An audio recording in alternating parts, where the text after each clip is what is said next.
Alors, dans cette vidéo, nous allons voir comment trouver les formules développées et semi-développées de molécules, qu'on appelle aussi le schéma de Lewis. Alors ici, on nous donnait 6 molécules, ainsi que les numéros atomiques des atomes qui sont présents dans ces molécules. Numéro atomique, c'est-à-dire le Z. Alors d'abord, on va rappeler un petit peu le principe pour trouver les formules développées et semi-développées, et après on appliquera ce principe aux différentes molécules qui étaient données dans l'énoncé. Ici, on va prendre l'exemple de C, donc le carbone, dont son Z égale 6. Z égale 6, ça veut dire qu'il y a 6 protons, et donc il y a 6 électrons, puisque l'atome est électriquement neutre. Et donc l'idée, c'est de faire d'abord sa configuration électronique. Donc la configuration électronique, donc je vais rapidement dessus, parce qu'on l'avait vu dans d'autres vidéos, donc là je vous invite à aller voir les vidéos correspondantes. La configuration électronique pour Z égale 6, c'est 1s2, 2s2 et 2p2. Ce qu'on peut faire aussi, et moi ce que je préfère, c'est de le faire en KLM, donc on avait vu ça dans une autre vidéo, c'est K2, L4, puisque la couche K peut avoir 2 électrons, la couche L peut en avoir 8, la couche M peut en avoir 8 également. Donc là, comme j'en ai 6, ça donne K2, L4. Ce qui est important, c'est de savoir combien il y a autour du carbone d'électrons de valence, c'est-à-dire d'électrons sur la dernière couche. Donc là, la dernière couche remplie, c'est 2, puisque c'est 2s2, 2p2. Donc là, on voit que sur 2s2, il y en a 2, sur 2p2, il y en a 2, c'est-à-dire qu'il y a 2 et 2, 4 électrons. On le voit beaucoup plus rapidement sur le KLM, puisque là, L, j'ai directement 4, et donc j'ai 4 électrons de valence autour du carbone, donc je peux faire 4 points. Maintenant, l'idée, c'est que ce carbone doit respecter soit la règle de l'octet, soit la règle du duet, et donc que je vous invite à aller voir également dans d'autres vidéos. Et donc, pour respecter la règle de l'octet, vu qu'il a 4 électrons, il va faire 4 liaisons avec des atomes environnants, qu'on appelle des liaisons covalentes ou des doublés liants. Et là, on voit bien qu'il a 1, 2, 3, 4, 5, 6, 7, 8 électrons autour de lui. Enfin, c'est comme s'il en avait 8, parce qu'il a toujours 4 électrons autour de lui, mais ceux avec qui il fait les liaisons, il considère que c'est les siens. Donc le carbone, il fera toujours, de manière générale, dans les molécules, 4 liaisons covalentes, 4 doublés liants. Si on fait le même raisonnement pour Z, qui est égal à 7, donc là je rajoute un électron ici et ici, donc là maintenant, le carbone, lui, plus le carbone mais le N, c'est-à-dire l'azote, il a 5 électrons sur sa couche externe, 2 et 3, ou ici directement 5. Donc le N, il a 1, 2, 3, 4, 5 points autour de lui. Et à partir de ces 5 points, il faut, encore une fois, respecter la règle de l'octet. Et donc pour respecter la règle de l'octet, comme il en a 5, il lui en manque 3. Et comme il lui en manque 3, il va faire 3 doublés liants. Et les deux électrons qui vont rester vont se regrouper ensemble pour faire un doublet non liant, ce qu'on appelle un doublet non liant. Et donc le N, lui, il fera toujours 3 liaisons covalentes plus un doublet non liant. Et si on fait le même raisonnement sur le O qui vaut 8, donc là on a ici 2P4, ici on a K2L6. Donc de la même manière, cette fois-ci l'oxygène, lui, a 6 électrons autour de lui, on peut faire 1, 2, 3, 4, 5 et 6. Comme il a 6 électrons, pour respecter la règle de l'octet, il lui manque 2 électrons. Pour avoir ces 2 électrons supplémentaires, il va faire 2 doublés liants. Et donc les 4 électrons qui restent vont se regrouper 2 à 2 pour faire 2 doublés non liants. Donc le O fera toujours 2 doublés liants et 2 doublés, 2 doublés liants et 2 doublés non liants. Bien sûr, attention, ici on est dans le cas de molécules simples, c'est-à-dire des molécules qui sont non chargées, des molécules neutres. On verra dans une autre vidéo ce qui se passe pour des molécules ioniques avec, du coup, des atomes qui ne respectent pas forcément le schéma que je montre ici et qui donc vont devenir soit positifs, soit négatifs, suivant qu'ils ont des électrons en plus ou en moins. Mais ça, on verra ça en détail dans une autre vidéo. Et on peut faire aussi le cas particulier du H, puisque le H, lui, il a qu'un seul électron, parce que c'est Z égale 1, donc lui, je le fais directement. Le H n'a qu'un seul électron, donc lui, au contraire, ne respecte pas la règle de l'octet, mais du duet. Et donc lui, pour respecter la règle du duet, va faire un doublet liant. Alors de manière générale, le H, lui, va servir un petit peu de bouche-trou, et on le remplira toujours à la fin dans les molécules, parce que ce sera beaucoup plus simple de le mettre à la fin. Donc maintenant on va commencer par faire les molécules. La première c'était H2O. Donc comme on a dit que les H on les fait à la fin, on commence par faire le O, et O on a dit que ça faisait 2 doublés non liants et 2 doublés liants. Maintenant je complète avec mes H, j'ai H2, donc c'est-à-dire j'ai 2 atomes d'hydrogène, donc je mets H et H. Et voilà, on voit qu'en 10 secondes, hein, cette molécule est faite, hein, la formule développée. Alors, ce que font certains, donc là on va voir une petite méthode supplémentaire mais qui sert plus de vérification, parce qu'ici on voit qu'il n'y a pas besoin de plus de détails. L'idée c'est qu'on peut trouver le nombre de liaisons totales avec le nombre d'électrons de valence totale. Le O, on a dit qu'il avait 6 électrons sur sa couche externe, donc 6 électrons de valence, et le H, on a dit qu'il avait 1 électron sur sa couche externe. Comme j'ai 2 H, j'ai mon deuxième H qui va faire un autre électron sur la couche externe. Donc au total, normalement, j'ai 6 et 2, 8 électrons de valence au total, que je divise par 2, puisque à chaque fois les électrons vont se regrouper en doublets, et donc ça me donne 8 divisé par 2, 4. Donc normalement, j'ai 4 doublets dans ma formule. Et en effet, j'ai bien 1, 2, 3, 4 doublets dans ma formule, donc la règle est respectée. Donc là, on voit qu'ici, ça ne sert pas à grand-chose, c'est plus pour vérifier. Sur des grosses molécules, ça peut servir si on est bloqué, mais là, pour des petites molécules comme ça, franchement, ça n'a pas vraiment d'intérêt de faire ce raisonnement. Maintenant, on va voir ce qui se passe pour C2H6. Donc là, j'ai 2 carbones, 6 hydrogènes. Donc comme tout à l'heure, les hydrogènes, je les fais à la fin, donc je fais d'abord les carbones. Comme je fais les carbones, je sais qu'ils font chacun 4 liaisons, donc lui 1, 2, 3, 4 et lui 1, 2, 3, 4. Et maintenant, je complète avec les H. Comme j'ai 6 H, ben je mets H, H, H, H, H et H. Et là, le principe est bien respecté. Le C fait 4 liaisons, ce C-là fait 4 liaisons, et chaque H fait une liaison. Donc, normalement, je n'ai pas besoin de vérifier avec les doublets. Alors, je vais vérifier quand même, mais juste pour le principe, pour voir ce que ça donne. Le C, on a dit qu'il y avait 4 électrons de valence, donc du coup, comme j'ai 2 carbones, 2 fois 4, ça va faire 8. Les H, ils ont, on a dit, 1 électron de valence. Comme j'ai 6H, ça me fait 6. 8 et 6, ça me fait 14. Que je divise par 2, ça me fait 7. Donc normalement, j'ai 7 liaisons.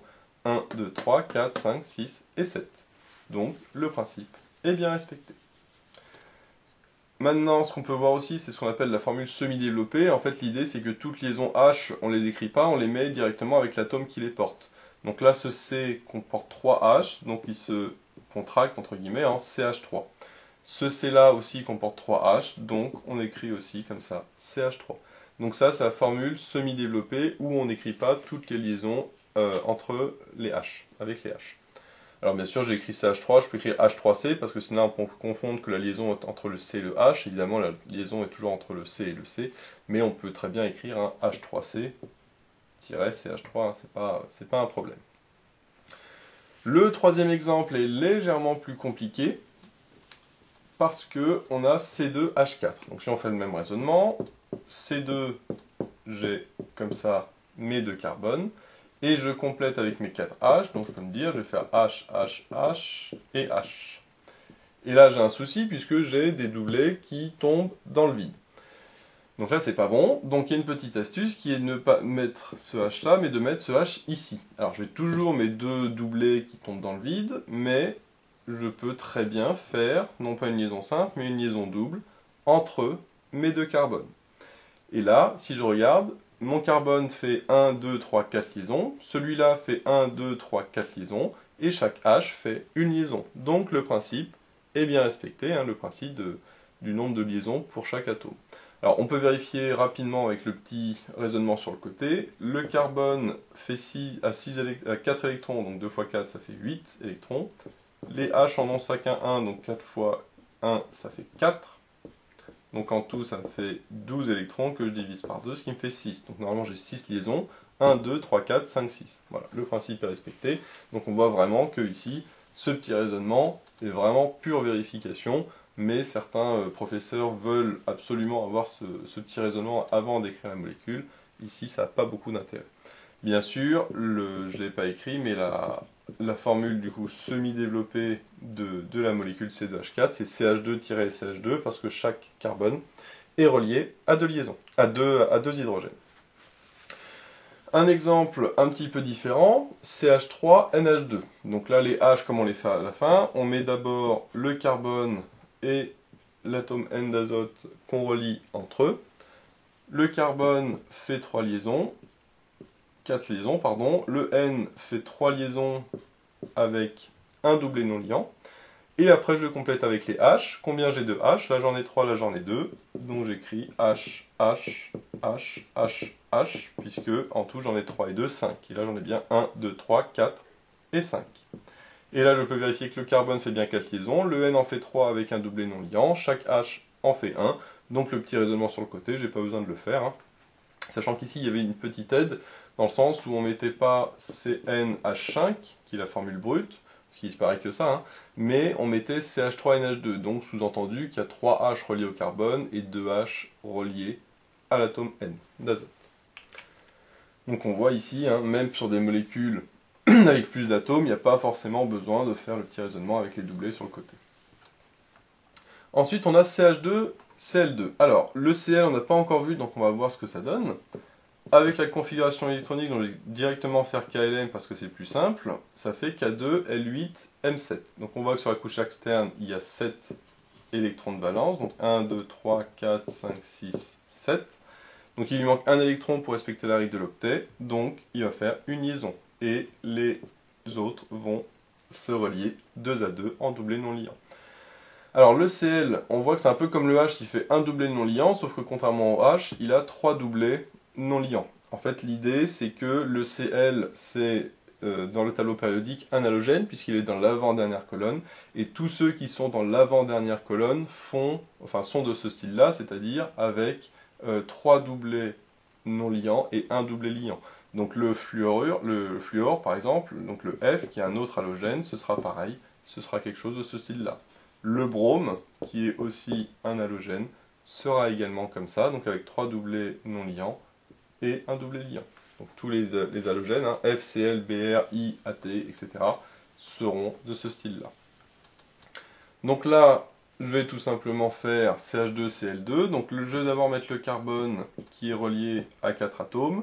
Et j'ai Cl2, donc je vais mettre un premier Cl ici, avec ces 3 liaisons. Un autre Cl ici avec ces 3 liaisons. Et il me reste 2 H, donc je mets tout simplement H et H. Là, j'ai bien mon carbone, mes 2 H et mes 2 Cl. Le Cl fait bien 3 doublés liants, 1 liant. Ici, la même chose. Le H fait une liaison chacun et le carbone en fait 4. Donc, la règle est bien respectée. Que je peux écrire sous forme semi-développée, CH2-Cl, Cl, comme ça. Voilà.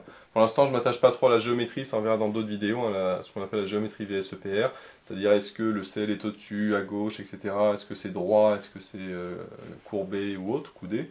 Ça, on verra ça dans d'autres vidéos. Et enfin, le dernier exemple qui était un petit peu différent, c'est C6H6, mais on précise que c'est cyclique. En fait, c'est du cyclohexène. Alors, comme c'est cyclique, je vais mettre d'abord mes 6 carbones sous forme de cycle. Donc du coup, sous forme d'hexagone, puisque j'en ai 6. Hop, comme ça. Donc là, 1, 2, 3, 4, 5 et 6. J'ai bien mes 6 carbones que j'ai reliés en cycle, et j'ai mes 6 H. Donc si j'ai 6 H, normalement, je vais pouvoir mettre un H à chaque atome de carbone. Donc là, ça donne comme ça. Mais là, on voit qu'il y a un souci si je fais ça, puisque le carbone, ici, comme en fait chaque carbone, ne fait à chaque fois que 3 liaisons. Si on regarde celui-là, il fait 1, 2, 3. Celui-là en fait 1, 2, 3, etc., etc. De toute façon, c'est tous les mêmes par rotation. Et donc, il va falloir, comme dans le C2H4, rajouter des doubles liaisons. En gros, quand il manque des liaisons, il faut forcément faire des doubles liaisons. Donc, alors je commence à n'importe où, parce que de toute façon, c'est cyclique. Donc, je peux commencer, par exemple, par faire une double liaison ici. Donc là, le C, maintenant, fait bien 1, 2, 3, 4, et celui-là fait 1, 2, 3, 4. Donc ces deux-là ont bien 4 liaisons. Alors je ne peux pas en rajouter une ici, puisque si j'en rajoute une là, ce C fera 5 liaisons, parce que là, il y en a déjà 4. Donc il faut que je rajoute une double liaison ici. En faisant ça, je mets ces deux carbones-là à 4 liaisons. 1, 2, 3, 4 pour lui, et 1, 2, 3, 4 pour lui. Et le dernier, même principe. Là, ici, il manque juste ces deux carbones qui n'ont que 3 liaisons, donc évidemment je vais faire une double liaison ici, et comme ça j'aurai bien 1, 2, 3, 4 pour lui, et 1, 2, 3, 4 pour lui. Donc en fait on voit qu'il y a une liaison sur deux du cycle qui est une double liaison, et les autres étant bien sûr des liaisons simples. Donc ça c'est le cycle comme ça, donc on appelle la cyclohexène, parce qu'il y a deux doubles liaisons CC qui font que c'est des alcènes. Et si on fait le petit raisonnement, chaque C fait 6 liaisons, donc si j'ai 6 C, ça va me donner 6 fois 6, 36. Les 6 H vont me faire 6 liaisons, enfin 6 électrons en tout. Donc ça va me faire 42, divisé par 2, ça me donne 21. Donc normalement j'ai 21 liaisons, soit liants ou non liants. Donc si je commence ici, j'ai 1, 2, 3, 4, 5, 6, 7, 8, 9, 10, 11, 12, 13, 14, 15. Donc j'ai dû me tromper quelque part, parce qu'en fait le C en fait 4, donc pardon, autant pour moi. Ça fait 6 fois 4, 24. Je suis trompé. Donc là, ça me fait plutôt 32, que je divise par 2, ça fait 16. Donc normalement j'ai 16 liaisons. 1, 2, 3, 4, 5, 6, 7, 8, 9, 10, 11, 12, 13, 14, 15, 16. Donc j'ai bien mes fameuses... Alors pardon, autant pour moi, c'est 30 divisé par 2 qui fait 15. Et donc j'ai bien 1, 2, 3, 4, 5, 6, 7, 8, 9, 10, 11, 12, 13, 14, 15 liaisons. Voilà. Le compte est bon au final, ce qui n'était pas le cas bien sûr quand j'avais pas mes liaisons doubles, quand j'avais mes liaisons simples. Donc là j'avais que 12 liaisons, et donc du coup il m'en manque 3, et donc forcément en rajoutant ces 3 là, j'ai bien mes 15 liaisons. Bien sûr je les ai rajoutées ici, j'aurais pu les rajouter ici, ici et ici, hein, du moment que c'est une liaison sur deux et que le principe est vérifié, il n'y a aucun problème pour décaler. On voit que c'est cyclique hein, de toute façon, donc par rotation on peut très bien les mettre là ou les mettre ailleurs. Du moment que c'est 1 sur 2, c'est la même chose. Donc voilà un petit peu le principe pour trouver des formules développées et semi-développées simples, sachant que évidemment ici, si on veut écrire la formule semi-développée, on écrit CH à chaque fois, hein, CH, CH, CH, on n'écrit pas les liaisons CH, on les regroupe afin de simplifier un petit peu la molécule, parce que de toute façon le H à chaque fois ne faisant qu'une seule liaison, c'est sous-entendu le C qui est relié au H de manière plutôt simple. Et de manière surtout une liaison simple et pas une liaison double. Donc voilà, j'espère que cette vidéo vous sera utile. N'hésitez pas à vous abonner pour être au courant des nouvelles vidéos qui sortiront. J'ai mis le lien dans la description vers l'énoncé de l'exercice, ainsi que vers d'autres exercices sur les schémas de Lewis. J'ai également mis le lien vers la page Tipeee où vous pouvez soutenir Méthode Physique. Et moi je vous dis à bientôt pour de nouvelles vidéos.